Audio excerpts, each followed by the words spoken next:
अपनी ढपली अपना राग में आप सभी का बहुत स्वागत है और मैं हूं आपके साथ में अमनदीप। खबरों की शुरुआत करेंगे। बीजेपी की समीक्षा रिपोर्ट पर बड़ी खबर मिल रही है। न्यूज 18 के पास में एक्सक्लूसिव जानकारी है। रिपोर्ट में खराब प्रदर्शन के कारण जाहिर किए गए हैं। मोदी योगी से नाराज नहीं थे कार्यकर्ता और सूत्रों के हवाले से खबर मिल रही है। सांसदों की कार्यशैली पर नाराजगी जाहिर की है। कई सीटों पर भीतरघात भी हुआ है और स्पेशल 40 की जो रिपोर्ट है उसमें ये बड़े खुलासे हुए हैं। मोदी योगी का असर बरकरार है। सांसदों से कार्यकर्ता नाराज थे। मोदी योगी के भरोसे रहे प्रत्याशी और पूर्व सांसदों ने जनता से संवाद नहीं किया। सुनवाई न होने से कार्यकर्ता से नाराज थे और कई सीटों पर भीतरघात भी हुआ है। प्रत्याशी चुनने में गलती हुई है। तो एक बड़ी खबर आपको बता रहे हैं। देखिए, बीजेपी बैठक कर रही थी और कमेटी का भी गठन किया गया था इसको लेकर, जो कि जांच कर रही थी कि आखिर क्या कारण रहा कि 80 में से 80 सीटें जीतने का दावा बीजेपी कर रही थी और इतनी कम सीटें आई। और ज्यादा जानकारी के साथ में संवाददाता शंकर आनंद हमारे साथ में जुड़ गए हैं। माफ कीजिएगा, संकेत जुड़ गए हमारे साथ में। संकेत, बताइए क्या कुछ जानकारी निकलकर सामने आ रही है। आखिर क्या कुछ फैक्टर रहे जिसके चलते उत्तर प्रदेश में वो उतनी सीटें बीजेपी को नहीं मिली जितने की उम्मीद थी। बिल्कुल, भारतीय जनता पार्टी ने जो उत्तर प्रदेश में लोकसभा चुनाव में भारतीय जनता पार्टी का प्रदर्शन खराब रहा, इसको लेकर भारतीय जनता पार्टी ने 2 स्तरीय पड़ताल कराई। इसमें पहला तो जो लोकसभा की सीटें हारी है भारतीय जनता पार्टी, उसको लेकर जो टीमें गठित की गई और वहीं दूसरी तरफ जो वोट प्रतिशत भारतीय जनता पार्टी का कम हुआ, आखिर क्यों कम हुआ, इसको लेकर 26 बिंदुओं को लेकर 80 सदस्यीय 40 टीमें बनाई गई और ये 40 टीमें उत्तर प्रदेश के सभी लोकसभा क्षेत्रों में यानी कि 80 लोकसभा क्षेत्रों में भेजी गई हैं। इसमें से कुछ टीमें अब वापस आ रही हैं और प्रारंभिक स्तर पर जो हम ये खबर दिखा रहे हैं, इसमें प्रारंभिक स्तर पर जो रिपोर्ट सामने आई है, हालांकि रिपोर्ट अभी तैयार हो रही है, लेकिन प्रारंभिक बिंदु जो सामने आया उसमें सीधे तौर पर सामने आया है कि मोदी योगी की कार्यशैली से जनता पूरी तरीके से संतुष्ट है और भारतीय जनता पार्टी का जो प्रदेश संगठन है, चाहे वो महामंत्री संगठन धर्मपाल हो या भारतीय जनता पार्टी के प्रदेश के अध्यक्ष भूपेंद्र चौधरी हो, उनकी भी कार्यशैली से पूरी तरीके से कार्यकर्ता संतुष्ट है। लेकिन जो सांसद प्रत्याशी चुनावी मैदान में थे, उनकी कार्यशैली को जनता पसंद नहीं कर रही थी और जिन सांसदों के टिकट रिपीट किए गए, पिछली बार ही पर चुनाव जीते, लेकिन इस बार वो लगातार उनकी अपनी जो पकड़ थी जनता के बीच में वो नहीं थी। कार्यकर्ताओं की भी वो अपेक्षा कर रहे थे और यही नहीं, जो स्थानीय स्तर पर कार्यकर्ताओं की समस्याएं होती हैं, संकेत, ये बताइए कि जो स्पेशल 40 की रिपोर्ट थी वो कब तक सौंपी जाएगी, कब तक वो रिपोर्ट पूरी हो जाएगी। इसके अलावा भीतरघात की भी जानकारी मिल रही है। आपने जैसा बताया कि जो प्रारंभिक बिंदु थे वो तो सामने आ गए थे। क्या ये रिपोर्ट पूरी कंप्लीट होने के बाद में कुछ बड़े बदलाव भी हो सकते हैं?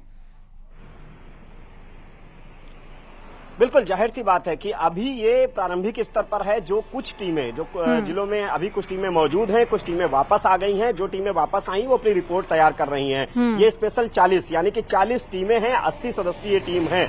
इसमें जो प्रारंभिक स्तर पर रिपोर्ट आ रही है सामने, उसमें यह भी बात सामने आ रही है कि जो भीतरघात भी पार्टी में स्थानीय स्तर पर हुआ है। कई विधायकों पर भी सवाल उठा रहे हैं, स्थानीय पदाधिकारियों पर सवाल उठ रहे हैं और यही नहीं, जो स्थानीय स्तर पर प्रशासनिक चूक है यानी कि कार्यकर्ताओं को सम्मान नहीं मिल रहा था वहां पर, चाहे वो थाना स्तर पर हो, ब्लॉक स्तर पर हो, तहसील स्तर पर हो, ऐसी भी अधिकारियों की भी खामी इस रिपोर्ट में सूत्रों की माने तो ये आ रही है और इसकी अब विस्तृत रिपोर्ट तैयार होकर 24 जून को भारतीय जनता पार्टी के प्रदेश नेतृत्व को सौंपी जाएगी और इस रिपोर्ट के बाद बड़े स्तर पर जो चाहे वो संगठन में बड़े स्तर पर बदलाव किए जाएंगे। जहां पर जिन लोगों की चूक हुई है उनकी जवाबदेही तय की जाएगी और ये रिपोर्ट केंद्रीय नेतृत्व को भी भेजी जाएगी। हालांकि ये फिलहाल जो अभी तक की जानकारी है, प्रारंभिक जानकारी है।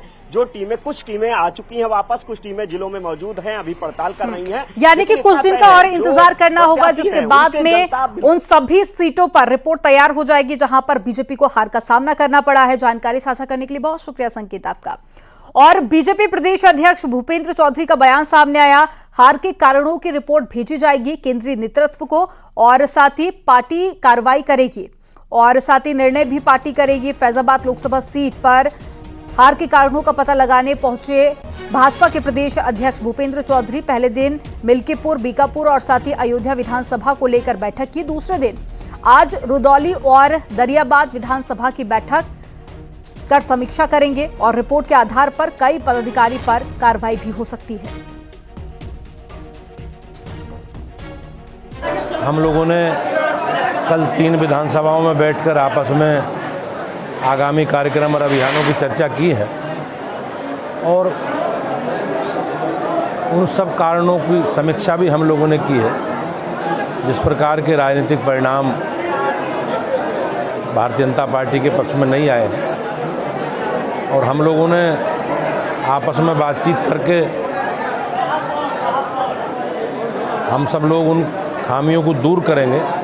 पार्टी का काम लगातार हमारा संगठनात्मक तैयारी है और जैसे भी भारत निर्वाचन आयोग के द्वारा उपचुनाव की घोषणा होगी हम लोग प्रत्याशी चयन। हाल ही में हुए लोकसभा चुनाव में पार्टियों ने लोगों से लोक लुभावने वादे किए, लेकिन फ्री देने के चक्कर में राज्यों के हालात खस्ताहाल हो चुके हैं। जनता पर इस भार का असर भी देखा जा रहा है और उन राज्यों के हालात सबसे ज्यादा बुरे हैं जहां पर कांग्रेस या फिर इंडिया गठबंधन की सरकार चल रही है। इसके बावजूद भी कांग्रेस ने चुनाव के दौरान 8,500 रुपए हर महीने खटाखट अकाउंट में भेजने की बात कही थी, लेकिन कांग्रेस चुनाव जीत नहीं पाई। अब आलम यह है कि फ्री की रेवड़ी देने की योजना कई राज्य सरकारों को दिवालिया बना रही है। इन राज्यों में सबसे ऊपर कर्नाटक और हिमाचल प्रदेश है, जहां पर सरकारों के पास में विकास के लिए पैसे नहीं हैं और इसका भार जनता पर डाला जा रहा है। कर्नाटक की बात कर लेते हैं। चुनाव के ठीक बाद पेट्रोल डीजल के रेट बढ़ाए गए। पानी की कीमत बढ़ाने की तैयारी में बेंगलुरु जल बोर्ड डीके शिव कुमार का दावा है और विधायक फंड के लिए पैसा नहीं है। जुलाई 2023 में नंदिनी दूध के रेट 3 रुपए बढ़े थे। कर्नाटक में रोड टैक्स सबसे ज्यादा 13 से 20% है। पेंशन का भुगतान न होने से लोग परेशान हैं और राजकोषीय घाटा करीब 85,000 करोड़ रुपए तक पहुंच सकता है। कर्नाटक का कुल खर्च 17% अधिक रहने का अनुमान है। इसके बाद में बात कर लेते हैं हिमाचल प्रदेश की।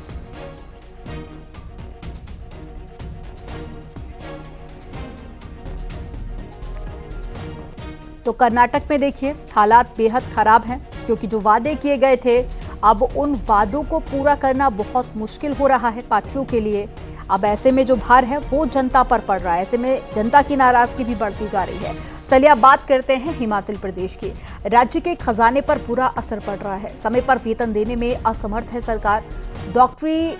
सरकारी डॉक्टरों के एनपीए को खत्म करने का भी फैसला लिया गया और साथ ही हिमाचल सरकार 2022 और 23 में करीब 86 करोड़ कर्ज में रही और हिमाचल के डिप्टी सीएम ने दावा किया कि प्रदेश में 5वां सबसे अधिक कर्ज वाला राज्य हिमाचल प्रदेश है। तो डिप्टी सीएम की तरफ से यह दावा किया गया कि सबसे ज्यादा जहां पर कर्ज लिया गया है जिन राज्यों में, उन टॉप 5 में हिमाचल प्रदेश भी शामिल है।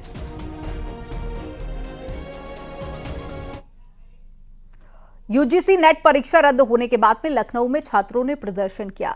लखनऊ विश्वविद्यालय के गेट नंबर 1 पर धरना प्रदर्शन किया गया। पुलिस छात्रों को रोकने की कोशिश करती हुई नजर आई, लेकिन छात्र अपनी मांगों पर अड़े दिखाई दिए। छात्रों ने इस दौरान एनटीए को रद्द करने की मांग भी की। 18 जून को हुई यूजीसी नेट की परीक्षा अगले ही दिन 19 जून को रद्द कर दी गई है, जिसको लेकर जो तमाम छात्र छात्राएं हैं, अभ्यर्थी हैं, उनमें परीक्षा को लेकर आक्रोश है, क्योंकि ये परीक्षा जो है बताया जा रहा है कि अनियमितताओं के चलते, गड़बड़ियों की आशंका के चलते रद्द कर दी गई है। ऐसे में जो स्टूडेंट्स हैं वो काफी ज्यादा आक्रोशित हैं, क्योंकि ये जो एग्जाम है नेट का वो एनटीए द्वारा कराया जाता है। एनटीए इससे पहले नीट के एग्जाम को लेकर सवालों के घेरे में था, लेकिन अब नेट के एग्जाम को लेकर छात्रों में आक्रोश है। क्या मांग है आपकी? हम लोगों की मांग ये है कि सबसे पहले एनटीए जो कि एक प्राइवेट एजेंसी है, उसको सारे एग्जाम कंडक्ट करवाने की एजेंसी दे दी गई है। अब वो प्राइवेट एजेंसी है, उसकी कोई पारदर्शिता नहीं है। कायदे से छात्र का एग्जाम शिक्षक को करवाना चाहिए। आज से पहले यूनिवर्सिटी करवाती थी। जब हमें जो अध्यापक पढ़ाएगा वही हमारी जांच करे ना कि हम पढ़ने काबिल है उस यूनिवर्सिटी में कि नहीं। ये प्राइवेट एजेंसी क्यों करवा रही है? और ये जब से बनी है इसमें धांधली हो रही है। हमारी मांगे हैं कि शिक्षा मंत्री इस्तीफा दे और माननीय प्रधानमंत्री इस पे एक्शन ले।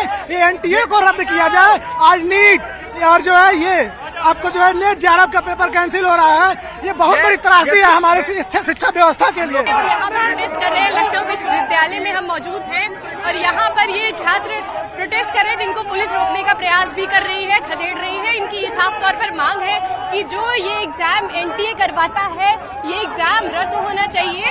और ये एग्जाम रद्द तो हो ही गया है, लेकिन जो शिक्षा मंत्री हैं वो उनका इस्तीफा भी ये मांग कर रहे हैं। और एनटीए को जो एजेंसी है उसको हटाने की मांग भी यहाँ पर कर रहे हैं। तो ये तमाम जो छात्र संगठन है वो यहाँ पर आज प्रोटेस्ट कर रहे हैं यूजीसी नेट को लेकर। और यहाँ पर विद्यालय में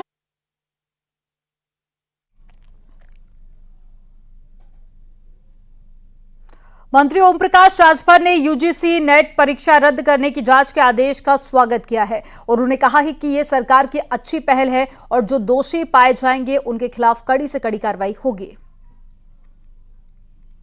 तो सरकार की अच्छी पहल है और जो सीबीआई जांच सौंपी गई है, जो दोषी पाए जाएंगे उनके खिलाफ कड़ी से कड़ी कार्रवाई होगी।